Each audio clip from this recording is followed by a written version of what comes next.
प्रत्येक शेतकऱ्याला अंदाज देणार आहे, कारण की आता पाडवा येणार आहे, म्हणजे 30 तारखेला पाडवा आहे. तर राज्यातल्या सर्व शेतकऱ्याला सांगितलं होतं की मागच्या अंदाज सांगितलं होतं फक्त विदर्भात पाऊस पडणार आहे. पण आता ह्या म्हणजे पाडवापर्यंत तुम्ही काय करा, तुमचे गहू हरभरा काढून घ्या, कारण की पाडव्याच्या नंतर म्हणजे 1 एप्रिल 2-3च्या दरम्यान राज्यात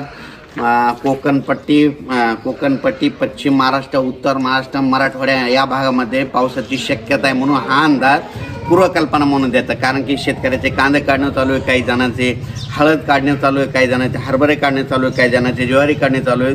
म्हणून ज्या शेतकऱ्याचं आलेलं असेल तर तुम्ही काय करा, पाडव्यापर्यंत तुम्ही काढून घ्या, कारण की राज्यात पाडव्याच्या नंतर म्हणजे 2 दिवसानं 1 एप्रिल 2-3च्या दरम्यान राज्यात अवकाळी पाऊस आहे. मुंबईकरांना देखील पाऊस म्हणजे बघायला भेटणार आहे, पुणेकरांना देखील पावसाचा आनंद लुटायला भेटणार आहे. त्याच्यानंतर कोकणात देखील पाऊस येणार आहे, म्हणून कोकणातल्या देखील त्यांच्यासाठी एक अंदाज म्हणून लक्षात घ्यावं. पण राज्यात मात्र उत्तर महाराष्ट्र, पश्चिम महाराष्ट्र, कोकणपट्टी, मराठवाड्यात पावसाची शक्यता आहे. म्हणजे पाडव्याच्या नंतर येणार आहे, म्हणून तुम्ही हा अंदाज लक्षात घेता. अचानक वातावरणात बदल झाला तर लगेच एक मेसेज दिला जाईल. पण राज्यात मात्र मुंबईकराला मात्र गरमीपासून ह्या म्हणजे 1-2-3 तारखेला दिलासा भेटणार आहे, म्हणून हा अंदाज लक्षात येतात.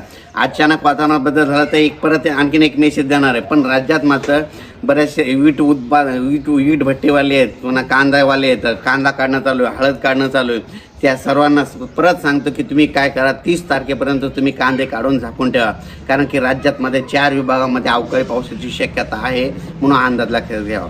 धन्यवाद.